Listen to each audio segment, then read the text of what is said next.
नमस्कार। इस समय प्रधानमंत्री जी के संसदीय क्षेत्र वाराणसी में हूँ। वाराणसी के राजा तालाब इलाके में अभिभावकों में खासा आक्रोश है। वजह यह है कि लगातार फीस वृद्धि हो रही है। किताबों के दाम 5 गुने कर दिए गए हैं। किताब मार्केट में नहीं मिलते, स्कूलों द्वारा बताए गए दुकान में मिल रहे हैं या स्कूल खुद बेच रहे हैं।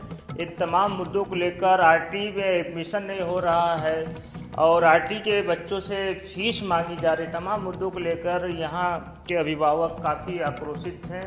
आज बैठक राजा तालाब में करके उन्होंने रणनीति बनाई है। इस बैठक में कई सामाजिक संगठन के लोग, कई अभिभावक, यहाँ तक कि बाल अधिकार आयोग के सदस्य भी आए थे। अराजी लाइन ब्लॉक के ब्लॉक प्रमुख प्रतिनिधि भी आए थे। आइए हम जानते हैं, तमाम लोगों से बातचीत करते हैं, आखिर क्या वजह है कि अभिभावक इतना ज़्यादा परेशान है। धन्यवाद। अपने बारे में बताएं। मेरा नाम अजय पटेल है, आसरा फॉर चेंज और right to education campaign UP के कोऑर्डिनेटर के रूप में। आज के कार्यक्रम के बारे में बताएं। देखिए, प्रत्येक साल की तरह दाखिले की प्रक्रिया जारी है। आरटी के तहत जो निजी विद्यालयों में 25% के तहत नामांकन हो रहे हैं, आवेदन हो रहे हैं, उसका लिस्ट निकला हुआ है। और लिस्ट निकलने के बाद से ही मार्च महीने से ही अभिभावक परेशान है। स्कूलों द्वारा कोई न कोई बहाना बना करके बच्चों के दाखिले से मना किया जा रहा है। अभिभावकों को स्कूल से बाहर कर दिया जा रहा है और बच्चों को, जो पहले से पढ़ रहे हैं बच्चे, उनको किसी न किसी प्रकार के शुल्क के दबाव को लेकर के स्कूल से बाहर किया जा रहा है और भेदभाव किया जा रहा है। इन्हीं बातों को लेकर के अभिभावक लोग आज जो है कि इस बैठक का आयोजन किए थे, जिसमें हमारी उपस्थिति रही और इस पर बातचीत हुई। क्या निष्कर्ष निकला? देखिए, आज ढेर सारे शिकायत पत्र आए हैं जो पेरेंट्स लोग की अपनी अपनी समस्या आ रहे हैं बच्चों को लेकर के। तो माननीय सदस्य राज्य बाल अधिकार संरक्षण आयोग की निर्मला जी उपस्थित रही और उन्हीं की अध्यक्षता में ये हुआ और ये तय हुआ कि आज इन शिकायतों का संकलन करके और फिर जल्दी ही राज्य बाल अधिकार संरक्षण आयोग जो है 1 सप्ताह के अंदर बीएसए कार्यालय में इन तमाम जो शिकायत पत्र हैं और उसके आधार पर पूरे जिले की शिक्षा के अधिकार की जो अनियमितताएं हैं उसको लेकर के बेहतर बनाने का प्रयास करेंगे। अगर समाधान नहीं होगा तो अगली रणनीति क्या है? देखिए, अभी तो हम आशान्वित हैं कि समाधान हो जाएगा। नहीं होता है तो हमारे पास न्याय के लिए रास्ते खुले हुए हैं। इसके पूर्व भी हम लोग बच्चों के अधिकार को लेकर के माननीय हाईकोर्ट में जा चुके हैं और अगर ज़रूरत पड़ी तो हम लोग फिर से एक बार जाएंगे। अपने बारे में बताएं। मेरा नाम हरिओम दुबे है और मैं संगठन उत्तर प्रदेश अभिभावक संघ का अध्यक्ष हूँ। आज के पूरे कार्यक्रम के बारे में बताएं और अगली रणनीति क्या है?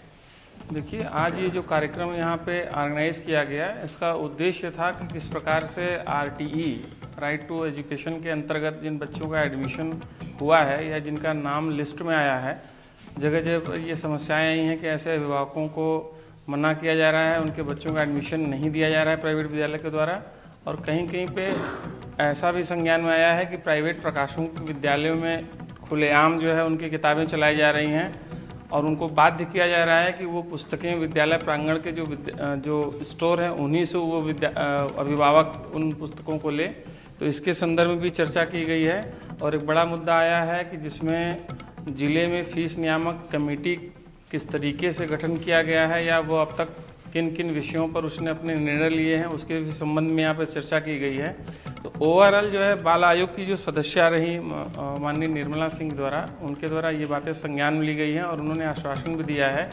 और हमारे अराजी लाइन ब्लॉक प्रमुख डॉक्टर महेंद्र सिंह पटेल जी के द्वारा भी आश्वासन दिया गया है कि इन सब मुद्दों पे जल्द ही ब्लॉक स्तर पे और जिले स्तर पे एक कार्यक्रम ऑर्गेनाइज किया जाएगा, जिसमें अभिभावकों की उपस्थिति एवं बीएसए और एबीएससी की उपस्थिति में अलग अलग प्राइवेट स्कूल्स और सरकारी विद्यालयों के प्रबंधकों को बुला के जो भी आरटी के मानक हैं उसके संबंध में एक दिशा निर्देश जारी करवाया जाए और उसको लागू करवाया जाए, इससे सुनिश्चित जिसको शिक्षा के अधिकार के कानून का सुनिश्चित रूप से पालन कराया जा सके। डॉक्टर महेंद्र सिंह पटेल, प्रमुख प्रतिनिधि अराजी लाइन वाराणसी। आज के कार्यक्रम में आपने क्या देखा? इस तरह की समस्याएं काफ़ी जटिल होती जा रही है, कोई समाधान नहीं हो रहा। अभिभावक एकदम लाचार है। जनप्रतिनिधि मतलब जन आकांक्षाओं की पूर्ति करना, उनका समाधान कराना, आपके स्तर से किस तरह का पहल किया जा रहा है, समाधान किया जा रहा है? अभी हमारी बहन ने आपको बताया है कि इनके तरफ से, आयोग के तरफ से भी एक निर्देश जारी करना है और अभी इसी चुनाव के बाद ये इस पे काम करेंगे। लेकिन मैं आपको आश्वस्त कराना चाहूँगा कि जो हमारे यहाँ हमारे विकासखंड आराजी लाइन्स में जितने भी प्राइवेट स्कूल हैं जहाँ पे आरटीई के तहत जो है हमारे बच्चों का एडमिशन लेने का प्राविधान बाधित किया जा रहा है, उन सभी विद्यालयों के लिए हम अपने खंड शिक्षा अधिकारी को अभी बस कल के दिवस में हम अपने यहाँ बुलाएंगे और उनका जो जितना शिकायत यहाँ का है उन सारे विद्यालयों की सूची आप हमें प्रोवाइड करवा दीजिए। मैं खंड शिक्षा अधिकारी को लगाता हूँ, सारे विद्यालय के जो हमारे वहाँ के प्रिंसिपल होंगे या वहाँ के प्रबंधक होंगे उन लोगों को मैं उनके द्वारा कहलवाऊँगा और सभी बच्चों का जिनका आरटीई में दाखिला कराने के लिए नाम आ गया है लिस्ट में, उनका दाखिला कराना सुनिश्चित कराना हम लोगों का परम कर्तव्य है। और हमारे देश के यशस्वी प्रधानमंत्री और हमारे प्रदेश के आदरणीय मुख्यमंत्री दोनों लोगों का यह दृढ़ इच्छा है, दोनों लोगों का यह चाहत है कि हमारे देश के बच्चे, हमारे प्रदेश के बच्चे इस देश को अग्रणी भूमिका में ले जाने के लिए, कल के भारत के निर्माण के लिए तैयार हों।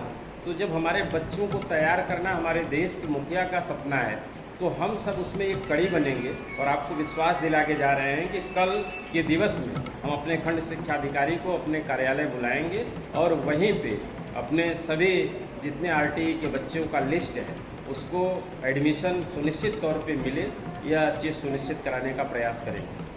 कुछ स्कूल राजनीतिक संरक्षण प्राप्त है, राजनीतिक पार्टी को भारी भरकम डोनेशन देते हैं, इतना हौसला बुलंद हुआ है, चुनौती दे रहे हैं शिक्षा विभाग को, जनप्रतिनिधि को कि हम नहीं करेंगे, मेरा स्कूल है, धर्मशाला नहीं है। ऐसे विद्यालयों के खिलाफ क्या इनका मान्यता रद्द कराया जाएगा?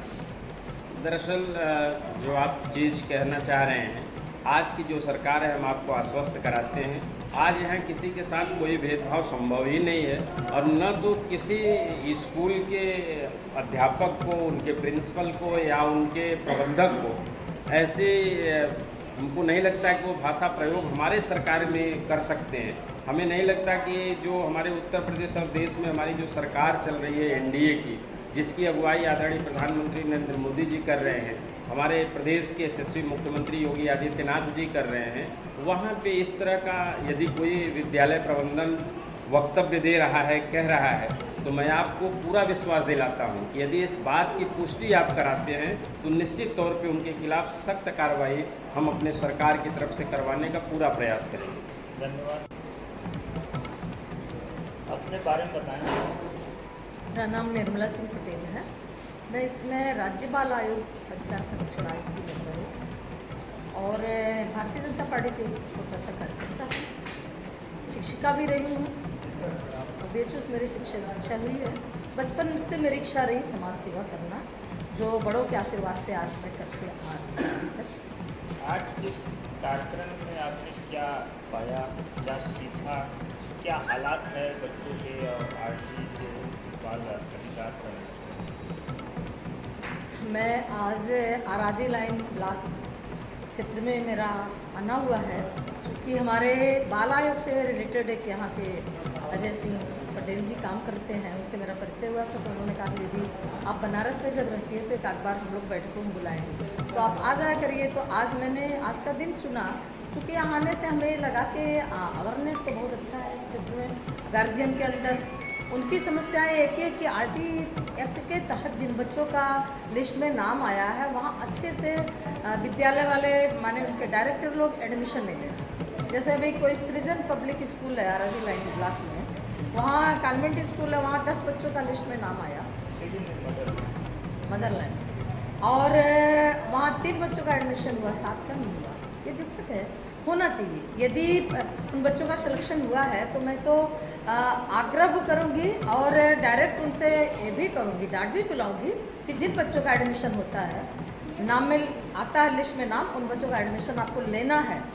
आप कतई ही उसको मना नहीं कर सकते, ना आपके पास ये अधिकार है कि जिन बच्चों का नाम लिस्ट में है उनका आप रोक नहीं सकते। आपको एडमिशन लेना, आज लें या कल लेना। जो समस्या है उसका समाधान आपकी तरफ से हो सकता है? नहीं, ये हमारा आयोग लिख के जरूर हर BSA के पास भेजेगा डिस्ट्रिक्ट लेवल से, कि जितने भी RT एक्ट के तहत बच्चों का लिस्ट में नाम आता है या सिलेक्शन होता है, उनका एडमिशन भी हो, और वहाँ यदि भेदभाव होता है उन बच्चों को पीछे बैठाने का, या उनको एहसास दिलाया जाता है कि RT एक्ट के तहत ये बच्चे आए हैं या गरीब परिवार से आए हैं, तो ये भी उनको निकालना पड़ेगा।